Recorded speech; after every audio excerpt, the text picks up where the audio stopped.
Chelsea hand Manchester City first FA Cup defeat in 3 years.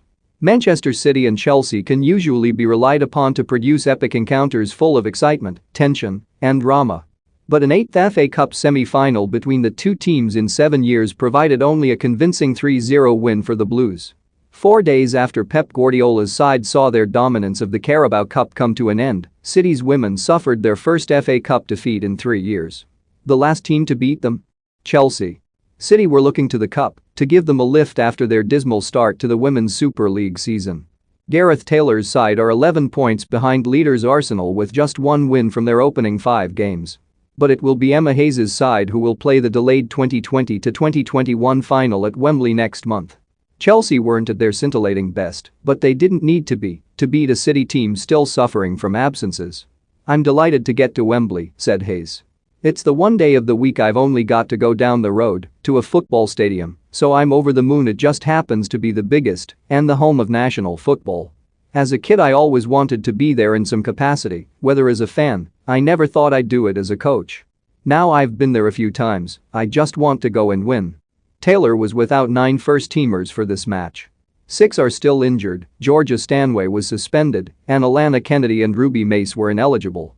But for all their difficulties, the hosts made a bright start and had chances to take the lead in the opening 20 minutes.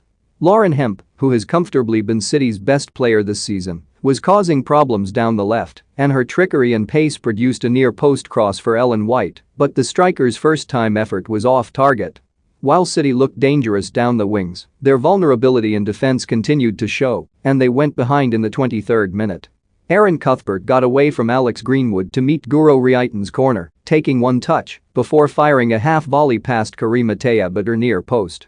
Cuthbert's shot was close to the City goalkeeper, who was beaten by the sheer power. If Tayeb should have done better with the first goal, she was certainly at fault for the second. It should have been a routine save to keep out Melanie Leupolz's shot, but she could only palm the ball into the corner of the net. "We need to look at them again, but you'd expect them to be saved," Taylor said on the opening 2 goals. "I was more concerned about the first one, where we switched off defensively, and you can't do that against a team like Chelsea. It dented the confidence, the 2 goals going in, and affected the team, and it took us until halftime until we were able to rally." Despite 2 horror moments, it was Tayeb who was responsible for keeping the score at 2-0 before halftime with 4 impressive saves. The first saw her block Sam Kerr's shot with her legs before a reaction stopped to deny Fran Kirby. She then managed to claw away Leupolz's deflected header from the resulting corner.